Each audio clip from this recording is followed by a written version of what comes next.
दोस्तों, as a new driver आप में से कई लोग परेशान होंगे कि गलती से ब्रेक की जगह एक्सीलेटर दब जाता है। नए ड्राइवर हो, अक्सर ऐसा होता है। कमेंट में बताओ, होता है आपके साथ कि नहीं होता है।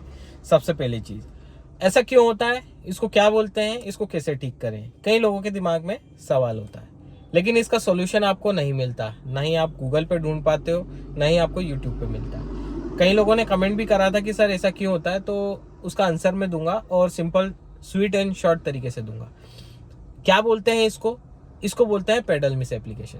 कि आप ब्रेक दबाना चाह रहे हो लेकिन गलती से जब दब जाती है रेस, जिससे क्या होता है, आपकी गाड़ी सडनली एकदम से आगे बढ़ती है, या रिवर्स ले रहे हो तो सडनली आपकी गाड़ी पीछे भगती है। ऐसे में आप घबरा जाते हो, कहीं ना कहीं हिट कर जाते हो। तो ये चीज क्यों होती है? तो देखो, सबसे पहला रीजन तो इसका ये है, आपका डर। आपका डर जब तक दूर नहीं होगा, पेडल मिस एप्लीकेशन ठीक नहीं होगा। आपका पेडल मिस एप्लीकेशन हमेशा होता रहेगा। खाली रोड पे आप अच्छे से चलाते हो, कॉन्फिडेंटली चलाते हो, वहीं अगर आप भीड़ में चले जाते हो तो आप पेडल मिस एप्लीकेशन कर देते हो, गलती से एक्सीलेटर दबा देते हो, ब्रेक नहीं दब पाता, टाइम पर आप क्लच नहीं दबा पाते हो, बहुत सारी चीजें हो जाती है, ये पेडल मिस एप्लीकेशन में आती है। तो सबसे पहली चीज तो ये है कि आपका डर दूर करना पड़ेगा।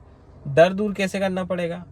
अब डर दूर करने का एक ही तरीका है, खाली ग्राउंड में जा करके अपनी गाड़ी को पहले समझो कि आपकी गाड़ी कैसी है। मतलब आपके पास ऑल्टो हो, या फिर आप सफारी से सीख रहे हो, फॉर्च्यूनर से सीख रहे हो, आपको आपकी गाड़ी का बिहेवियर समझना पड़ेगा। बिहेवियर समझने का मतलब क्या है? बिहेवियर का समझने का मतलब यह है कि एक एस्टिमेटेड अंदाजा ले लो कि आपकी गाड़ी की लंबाई क्या है, चौड़ाई क्या है, आपका क्लच कैसे रिस्पॉन्स करता है, आपकी गाड़ी का ब्रेक क्या रिस्पॉन्स करता है, आपकी गाड़ी की रेस क्या रिस्पॉन्स करती है। ये चीज आपको समझना है खाली ग्राउंड में। पहले दिन आपका सिर्फ यही काम होना चाहिए कि भाई मैं अपनी गाड़ी को समझूं, कैसा बिहेव करती है मेरी गाड़ी, मैं क्लच कितना रिलीज करता हूं तो मेरी गाड़ी आगे बढ़ने की कोशिश करती है या फिर बंद हो जाती है, मैं कितना ब्रेक अप्लाई करता हूँ कि मेरी गाड़ी सडन रुकती है या फिर स्लोली स्लोली रुकती है, मैं कितनी रेस देता हूँ कि मेरी गाड़ी एकदम से 10 या 20 की स्पीड पे जाती है। तो ये सारी चीजें आपको समझना पड़ेगी दोस्तों, और ये समझोगे ना तभी आपका डर दूर होगा, और उस हिसाब से आपकी मसल मेमोरी स्ट्रांग होगी, ताकि आप भीड़ में प्रॉपर तरीके से जितना आपकी रिक्वायरमेंट है उतना ही प्रेस कर पाओ आपके फूट पेडल। अब यहाँ पे ये तरीका हम कैसे सीखे? यहाँ पे सबसे पहले आप अपनी गाड़ी से 8 बनाना सीखो। ठीक है, 8 बनाना सीख जाओगे ना, एक्यूरेट, मतलब कि आप शुरुआत में एक बड़ा गोला बन जाएगा, छोटा गोला बन जाएगा, उसको मैच करने में ब्रेक दबाओगे, फिर क्लच दबाओगे, फिर रेस दोगे, फिर क्लच दबाओगे, फिर गियर चेंज करोगे। अब ये सारी चीजों में कितनी सारी चीजें प्रैक्टिस में आ रही है, देखो, क्लच भी प्रैक्टिस में आ रहा है बार बार, ब्रेक भी प्रैक्टिस में आ रहा है, रेस भी प्रैक्टिस में आ रही है, साथ में गियर अप एंड डाउन भी आपको समझ में आ रहा है। एक और चीज आपको समझ में आ रही है, आपका स्टीयरिंग का मूवमेंट। आपका स्टीयरिंग का मूवमेंट कैसा हो रहा है ये भी आपको समझ में आ रहा है। इससे क्या होगा, आप कितनी सारी चीजें आप कर पा रहे हो, मतलब मल्टीटास्कर आप बन जाओगे। भीड़ में नए ड्राइवर ये चीज नहीं कर पाते हैं, वो इसलिए नहीं कर पाते क्योंकि ये सारी चीजों को एक साथ चलाना नहीं सीखा। ड्राइविंग स्कूल में जाते हो ना, तो आपको एकदम पहले ही दिन ही भीड़ में निकाल देते हैं, आपको डायरेक्ट प्रैक्टिस करने भेज देते हैं। लेकिन आपने ये नोटिस करा होगा, आप फुट पेडल से पैर हटा लो, आपको अलग ही समझ में आ जाएगी कि आपकी गाड़ी आप नहीं चला रहे हो, वो इंस्ट्रक्टर चला रहा है। स्टीयरिंग भले ही वो संभाल लेगा, लेकिन उसके साइड भी फुट पेडल्स होते हैं, तो वहां से ऑपरेट कर लेता है। वहां आपकी गाड़ी बंद नहीं होती। लेकिन आप खुद की गाड़ी पे बैठते हो ना, तो यहाँ आपकी गाड़ी बंद हो जाती है। यही रीजन है कि आप ड्राइविंग स्कूल में सीख तो रहे हो, लेकिन आप उसको समझ नहीं पा रहे हो। तो समझना कब होगा? जब अपनी खुद की गाड़ी लोगे, या फिर अपने रिश्तेदार की, या अपने खुद के परिवार की गाड़ी लोगे, जहां पे डुअल पेडल्स ना हो। 8 बनाओ, 8 बनाने में इतनी सारी प्रैक्टिस हो रही है, तो यही कॉन्सेप्ट आपका भीड़ में होगा।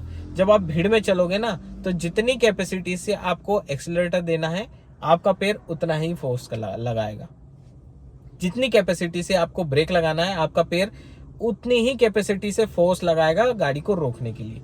आपको सामने वाली भीड़ से अंदाजा हो जाएगा कि मैं ब्रेक कितना दबाऊं ताकि मेरी गाड़ी स्मूथली रुके, झटके से ना रुके, और इतनी स्लो भी ना रुके कि मैं उनमें हिट कर जाऊं। ये सारी चीजें प्रैक्टिस से। प्रैक्टिस अगर आपके आसपास अगर ग्राउंड है, बहुत अच्छी बात है, वहां प्रैक्टिस करो। भीड़ में प्रैक्टिस नहीं करना। भीड़ क्योंकि प्रैक्टिस के लिए नहीं होती है, आप किसी ना किसी में टच कर जाओगे। आपको अगर भीड़ का माहौल बनाना है ग्राउंड में 8 बनाते समय, तो थोड़ी थोड़ी डिस्टेंस पे आप ईंटें रख सकते हो, पत्थर रख सकते हो, बस आपको ये करना है कि आपको कोशिश करना है कि उनसे हिट नहीं हो अपनी गाड़ी। हिट मतलब आपका पहिया ना चढ़े। ऐसा नहीं बोल रहा हूँ कि बहुत बड़े बड़े पत्थर रख दो कि गाड़ी का बोनट टकरा है, ऐसा नहीं, पत्थर रख दो ताकि आपको समझ में आए। एक दो बार गाड़ी चढ़ेगी, कोई दिक्कत नहीं है, धीरे धीरे आपको समझ में आ जाएगा। तो पहली चीज तो ये आप कर लिए ना ग्राउंड में, तो एड बनाना सीख लेना, तो आप काफी कुछ कर लोगे।